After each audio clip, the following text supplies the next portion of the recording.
So word on the street is that Teofimo and Jaron Ennis are supposed to be mixing it up, right? They're allegedly in negotiations, and my thing is, I really don't like talking about fights until they're made. But here's the thing: I feel as though the only reason why there's not too much credence to this is because I don't believe in T.O. I don't believe in him. I'm sorry, I just don't. He's lied way too much. He's clout chased way too much. And him jumping from 140 to 147 just to give Jaron Ennis some action. I don't know how that just seems highly unlikely. But then again, if Top Rank can force his hand and say, you know what, this is the fight. You called his name. I'm gonna put your butt to the fire. Then it is what it is. I think that, to be honest, I think that Bob Arum has something to prove or he feels as though he has something to prove because after the Jaron Ennis fight, the Jared Anderson fight, when he talked about the matchmaking, right? Then they immediately start looking at the Top Rank cast and they start looking at them like, hey, are you saying that you protect your fighters?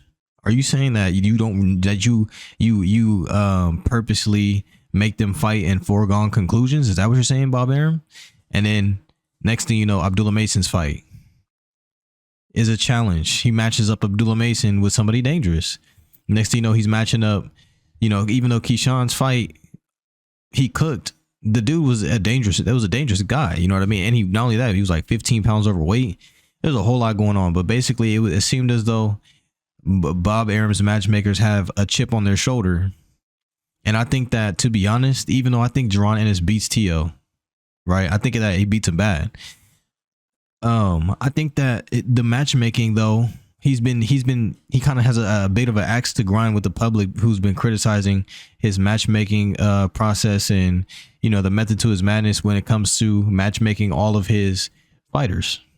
Now, the reason why I have Jaron Ennis' Instagram on screen is because, as you can see, there are not any posts. There's no posts in regards to a Teofimo fight. There's no posters. There's no anything. Not for Dazn, not for anything. But obviously, there've been some back and forth. There's been some tweets. There's been just some hearsay and rumors and things. That's always a thing in boxing. And my thing is, I usually don't like making any type of videos about fights unless I see the poster. Now, I think it's also funny. This is also a testament to when they say things like you sign with the wrong promotional company or different sides of the street. Bob Arum is pushing with Eddie Hearn to do a co-promotional event between Top Rank and Matchroom, or ESPN and Dazn. So for everybody who's always saying like, oh man, there's multiple sides of the fence, you're on the wrong promoter. All of y'all have y'all fist in your mouth right now, I'm sure, because these are supposed to be the terms of negotiation, and contrary to popular belief, some of those big fights not getting made doesn't have everything to do with the promoters. Matter of fact, I don't think it has anything to do with the promoters. I think it's the fighters and their teams who are bowing down out of these fights. So when you hear these people blame their promoter, when you hear these people blame this person, blame that person, a fighter, you know what I mean? Or they'll say something like, what has he done? Or this is all cope. Your favorite fighter has definitely ducked somebody. The only people who have said, let's fight, David Benavidez, Devin Haney, even Shakur Stevenson. Very, very few guys say, let's fight whenever they bring a name up. Very, very few guys. And I'm talking about the guys who have something to lose, not just the guys that just talking just to talk. I'm talking about the guys that genuinely are making fights happen, or they'll fade whoever. And the resumes obviously have a lot to prove, they show a lot. They show and prove a lot. So, you know what I mean? With David Benavidez being a PBC fighter, he fought Boo Boo Andrade, who's on Dazn. I think he's on PBC now, but you know what I mean? He fought Angulo. I don't think Angulo was a PBC fighter when they fought. I think he was on Dazn because he fought Anthony Sims Jr. right before he fought David Benavidez. So he's fought against fighters from different promotional companies. Devin Haney has fought in every single promotional company at this point. Shakur Stevenson has pretty much been a Top Rank product until now. This will be his first issue with Dazn. We'll see who he fights next. But I know he's been trying to catch fades with some of these PBC fighters. Matter of fact, he's about to catch a fade with a Golden Boy fighter, and I think he signed the match room, even though it's under the zone. But you know what I mean. You know what I'm saying.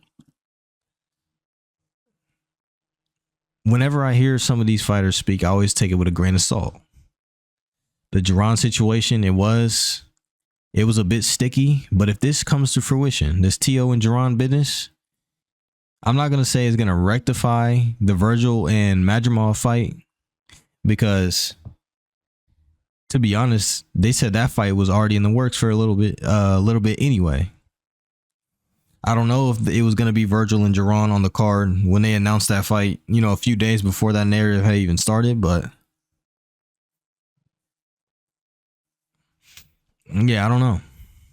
But this fight, it'll be a good fight, and I think Jaron is definitely going to win this fight should it happen. Should Teo show up. That's the only, you know, I don't think Teo will show up, but we'll see. Fights are not made until both fighters are in the ring touching gloves, bro. I live by that. I'm telling you, squad. So with that being said, if this matchup does happen, who do you got? Who do you got? And do you think that Top Rank is they step in their matchmaking up because, you know, they got a chip on their shoulder, or do you think it's just coincidental that now they're doing cross promotions? They got their fighters in challenging fights ever since the Jared Anderson fight. Because Bob Arum, he said some telling stuff on that in that tweet, or in that, you know what I mean, when he when they responded to, when Top Rank and them responded to what happened with Jared Anderson getting beat up by Bacoli. You know what I mean? He said, this is what happens when you matchmake poorly, basically, right? So do you think that is coincidence? I don't believe in coincidences, but what do you think is coincidence? Or do you think that Top Rank and Bob Arum are matchmaking like they got a chip on their shoulder? Only time will tell, man. Only time will tell. But with that being said, y'all be cool how y'all be cool. I'll catch y'all next video, man. I'm gone.